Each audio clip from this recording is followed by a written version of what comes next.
The Lord be with you. A reading from the Holy Gospel according to Matthew. Jesus said to his disciples, "If your brother sins against you, go and tell him his fault between you and him alone.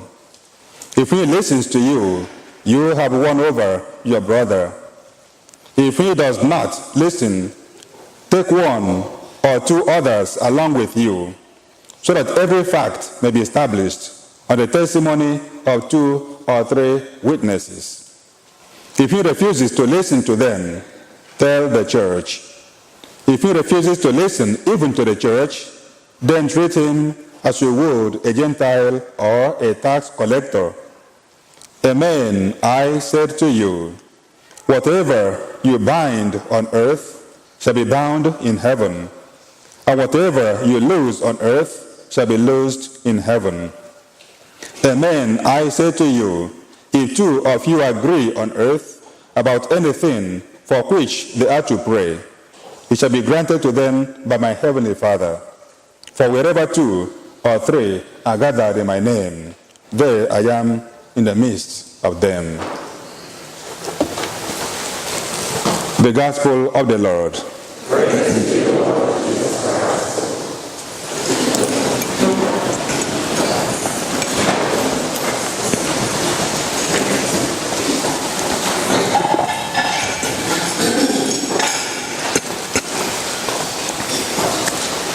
What a beautiful gift we have today in all the readings.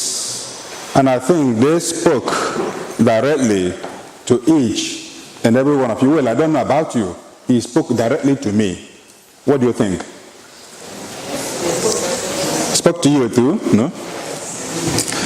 The first reading at times goes even against our culture or the culture of the place we are in, whereby because of our nature, our lens through which we view the world, there are 2 major lenses, one from a collectivistic point of view and another one from individualistic point of view.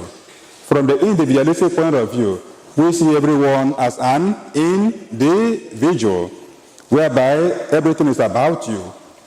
It is you. You are not concerned about my problem. That's my cup of tea. Yours is yours. I don't want to get into your problem. I don't want to get under your skin. So that is why if anything is happening, I keep quiet instead of coming to talk to you. I don't want to violate even your privacy. But this is not what God wants from us. What God wants from us is, as Prophet Ezekiel foretold and warned, that if you observe someone doing things that he or she is not supposed to do, what do we need to do? Go and talk to the person. It uses the word admonish the person.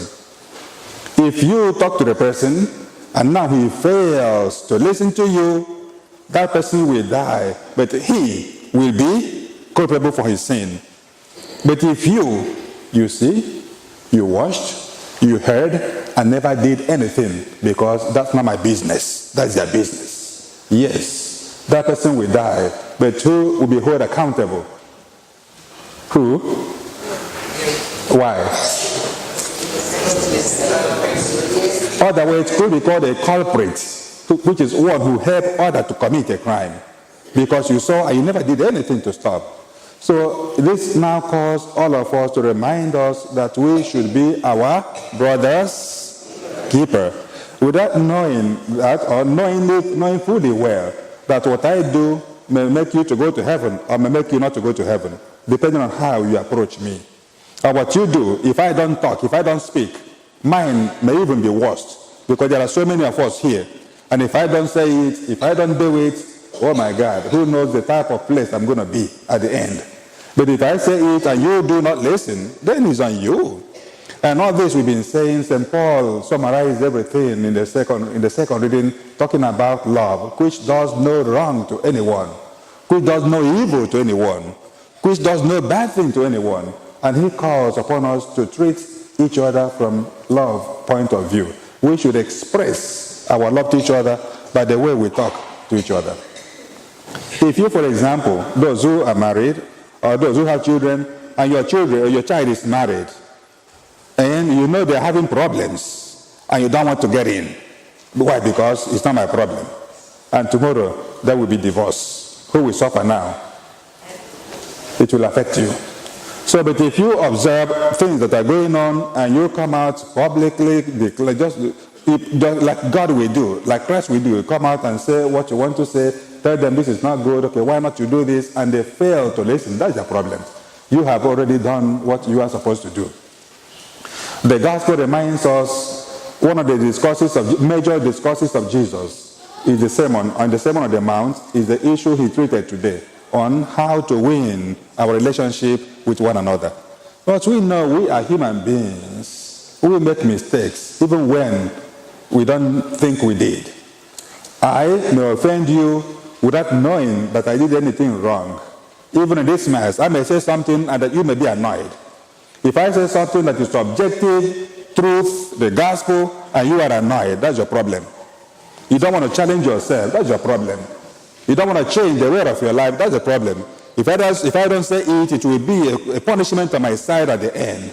But if I say it because it touched you and you don't want to change, instead you begin to find a way to run out. Because many people go out from the church. Why? Because I don't like that message. Why? Because today it seems as if it was a stone cast on me. That's the work of Ezekiel. If you see something, please communicate. Otherwise, I will be the one to die because of that. But Jesus tells us the steps we need to do. Because I will offend you without knowing. And I will go in drinking a cup of coffee, smiling, and you are there not sleeping over the night because of what I did. So that's why if you feel someone offended you, what do you need to do? Jesus gave us about 3 steps. What do you think we can do? Following Jesus' steps, what can you do if somebody offends you?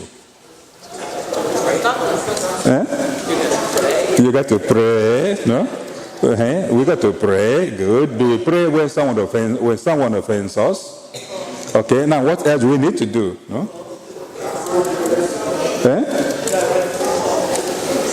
I don't have my hearing aid, so be loud, please. No? What else do we need to do? Address the issue with the person. Address the issue with the person, because at times we don't confront the issue. We pursue the shadow. If someone offends you in the school, someone calls you a name and you didn't like it, many times some students, they become so depressed because people are calling them names and you didn't even do anything. If someone calls you a name and that person didn't know how you felt, and you felt down, you felt insulted, you felt even attacked, you felt violated, what do you think you can do? Talk to them. Talk to them. Jesus recommends, 1, if someone offends you, if someone sins, we do not need just go in and be crying. No. Just get up. Go to that person and do what? And have 101 conversation. And if you do the 101 conversation, I believe someone said you pray. Before going to 101 conversation, you need to pray. Because it's not easy, no? Because you pray for humility. For you to be able to humble yourself to go and establish a dialogue. So if you go to the person and have a 101 conversation and the person didn't listen, what happens again? You file for divorce? No? What do we do? What again? Go and take 1 or 2 people and go as a witness. And if the person fails to listen, what else do we need to do? Delete him from telephone, no? No, what do we need to do, no? Now go to the church. And if he fails to listen to the church, what again? That is what the church calls excommunication, which means that person is no longer part of the community. But one of the things I didn't find in the gospel is how many times we need to do this. Remember when Peter asked Jesus, how many times do I need to forgive my brother? What did Jesus say? 70 times. So but now I was looking for how many times we need to go to dialogue, but I didn't find how many times. I suppose that we need to do it 70 times, 7 times, no? Okay? So if you go for the dialogue and it didn't work, what happens? You find a way to reestablish a dialogue again. Christ wants us to maintain a healthy relationship among ourselves. If your wife sins against you, what do we need to do? Beat her up? Domestic violence? No? What do we need to do? Insult her? You run away from the house? Is that the solution? Maybe temporarily, a day or two, or an hour. You stop talking to him or stop talking to her. You change your room or change your lock. You change the bank account. No more joint account. No? What do we need to do when someone offends us like that? First of all, swallow your ego. Humble yourself. Go and open up a dialogue. When we go for that dialogue, Jesus is the one accompanying us in our dialogue. I don't want to dwell much because Jesus summarized everything. I don't want to waste your time on that. Only when someone sins against you, please go to that person. Instead of you taking the person around the whole village, around the whole town, around even someone in Chicago knows what happened last night. Someone in Maryland already knows what happened this morning. Someone even in Africa, in Asia, know what happened this morning. And who didn't know? The person who committed the sin didn't know. So we shall be our brother's keeper by going back to the person in order to find a way to win that soul for God. The area I want to pay a little bit of attention for 2-3 minutes will be on how, maybe from psychology point of view or therapeutic point of view, how do we approach one another when there is a mistake? There are 2 or 3 or 4 things we have to be cautious of if we want to win our relationship with a significant person. If you want to dialogue, we have to prepare for the dialogue. Like when we are going to work, you prepare and put on the uniform and then take the things you need to work with. Am I right? The same way, if you want to begin a dialogue, there are certain things, preparations, prerequisites you need to fulfill. 1, humility. What is number 1? Humility. Humbling yourself, no? Opening up yourself and accepting you are a human being. Maybe you are the one at fault. Maybe the other person is reacting to what I did. Humble yourself, recognize you are a human being, and go with a humble attitude. Secondly, listening skill. Secondly, open up your ear. Not only physical ear like this, the ear of the mind. Like now, some are listening to me, some are not listening. So open up your ear and be willing to listen and absorb what the other person wants to say. Don't just dump what you want to dump and then you run away. No. Listening skill. Be able to listen. And how can one know he or she is listening? 1, after I must have spoken, you did this, you look at this, okay, wow, I'm sorry. Oh, you said I did this, and I did this. Okay, I'm sorry, I didn't mean that. Okay, see what I mean. You see how dialogue goes. But first of all, you have to pay attention. Other points we have to pay much attention will be when to dialogue. Will be what? When. Not when you want to talk, you must talk. No. Not the moment it came that you want to talk. I want to solve it now. No, you may become so imprudent and then you will fail. If something happens and you want to talk, first of all, look for when to talk, not when you want. You have to also see whether the other person is willing to dialogue at that particular moment. Otherwise, you may end up talking to a wall or to a tree.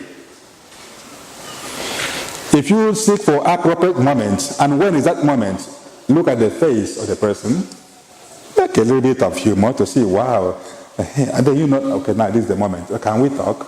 Or when can we? And then you know that there is a time. You make out time for the dialogue.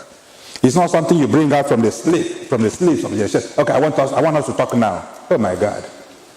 Also, look for time you're going to dialogue. Another important factor will be the place that the dialogue will take place. Where? If you look for a very nice, calm place, how will the dialogue end? I'll finish. It may finish with a, I'm sorry, wow, sorry, I'm sorry, no, maybe I'm not going to do it again. Sorry, I recognize my fault, I'm sorry. You see mutual, no, reciprocity within the two. But if you choose the wrong place, like those who want to talk in the house, the walls have ears. Am I right?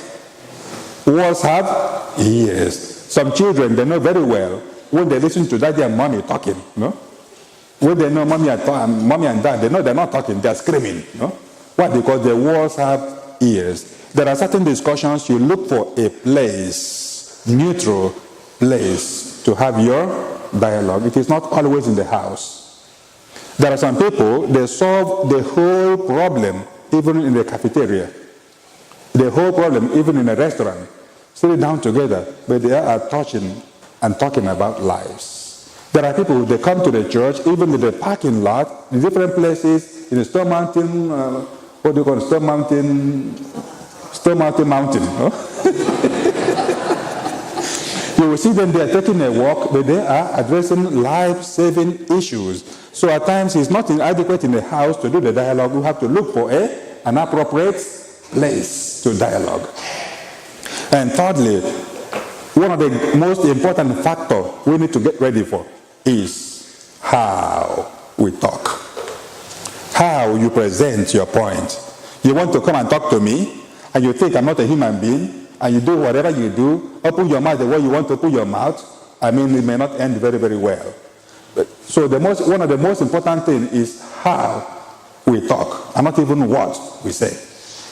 The question you ask will not be the problem. What will be the problem? What happened to our bank account? Why did I was checking, looking, and then why did you buy this? No, why did you go and buy it? How did you spend our money? No, you see. But another one, I went through the bank account, our check, and I didn't know how this bill. I didn't know where it go. Oh, sorry. Okay, you see the difference, and in talking about the same thing, an attitude I bring in will destroy everything. So one of the essential things you and me have to be conscious of is how we open up this and how we shoot out the missile, AK-47 that comes out from here. How we trust this that comes that destroys everything. That is the most important thing, and that is what controls even the communication when you go and talk to the person, the way and the manner you address issues. Oh my God, that is where everything lies. So as Jesus recommends going to talk with a person, husband, wife, family, the parents, we should know that before ever we go to talk, there are certain prerequisites we have to, or certain things we have to be ready in order to do it. If you talk in a very nice and loving way, oh my God. And of course, if I give you a list now to write about the bad things we don't like, maybe you will end up asking for more paper. But if I ask about the good things, 2 or 3 sentences, we are done. When you go to do that type of dialogue, if it is with your husband, wife, children, first of all, open up your eyes. Recognize good things you have seen in that person. Don't only throw the trash. As if that person has been a trash all through his or her life. Recognize, no matter how bad we are, there are some good aspects in us. Amen? No matter how bad you think your husband is, there are some good aspects. No matter how stupid you think your wife is, there is a blessing she has been in your life. Recognize all those small details, and now be able to, okay, do you know what, honey? Well, I don't know how you do. I don't know how you say this, no? But I've been thinking. This is what I've been thinking. I don't know what you think about it. So this way, the way we talk to each other. I've been thinking about that, what to do about the way we talk to each other. I think about it, and I have to change the way I talk to you. What do you think? Oh, me too. No, I'm sorry if I have raised my voice. You see how dialogue will go. But do you know what? I don't like what you are doing. See how you're talking to me every day. You talk to me in front of the children. You talk to me in the mall. So may God help us to find ways to talk to each other. These are one of the things, or some of the ways we can win our friendship, because you and me, we have what is called sentiment. We have what is called? And when I'm talking to you, or when you are talking to me, don't think that is nothing. No? Is that why you are screaming? No. Even your child is talking to you, please listen. Because he or she is talking to you, not the way you feel, but the way who feels. You are talking to me, and I say, that is nothing. You are making nothing out of my sentiments. No, first of all, recognize me as a human being. Recognize the person who comes to talk to you as a. Recognize your wife as a. Recognize your children as. Recognize your neighbor as a human being. They are not dogs, but even the dog can be offended, you know. If you raise your voice, what happened to the dog? Pulls their tail, like this, and hides away, Because when you don't recognize it as a living being, the same way as a human being, you don't recognize each other. You talk to each other the way you want to talk. You think that is right. No, it is wrong. Whenever you want to go and talk to someone, Jesus also told us the best way ever we can do it. How? Talk to each other the way you would like to be talked to. If you like somebody to scream at you, do what? You get it back. If you want somebody to talk to you with a low voice, what do you need to do? Talk to it with a low voice. And if you want somebody to insult you, what do you need to do? Insult the person. You will get whatever you give out. That's what you receive. We ask the good Lord to help us to be whom we need to be, and what He wants us to be. He wants us to be good with each other, because love is what covers every other multitude of sin. Whenever we love, we do things from the heart. But when we don't love, we do things even from the head or from the mouth. But may God help us so that everything we're going to do will be from the heart. If we love our family, if we love Corpus Christi, no matter what, we need to be there to stand firm in good and in bad. Whether it is raining or whether there is sunshine, if we love, we'll be there. And if you want to know how to love, go and, after the Mass, go to the Stations of the Cross and see how Jesus gave us an example of how to love by giving His life for all. And lastly, for Benedict, in his first encyclical, wrote Deus Caritas Est, God is love. And he described the three types of love. One he called the error, which is love at first sight. We make mistake, we're thinking we love. I love this apple. Oh, it's so good. And then because I love it, what happened? Finish. That one has no substance. Another type of love is what he called filial love. All these are Greek words. Filial love is the type of love that parents have on their children. And good parents will even like to give their life for their children, to stake their life for the children. And another type of, that one, in most cases, there is no attachment to that. Because there are many of us in Africa, there is something they say, charity with hook. No? We do charity with hook. You are doing something with the purpose of receiving it back. No? In Africa, the children are the insurance company we have. Am I right?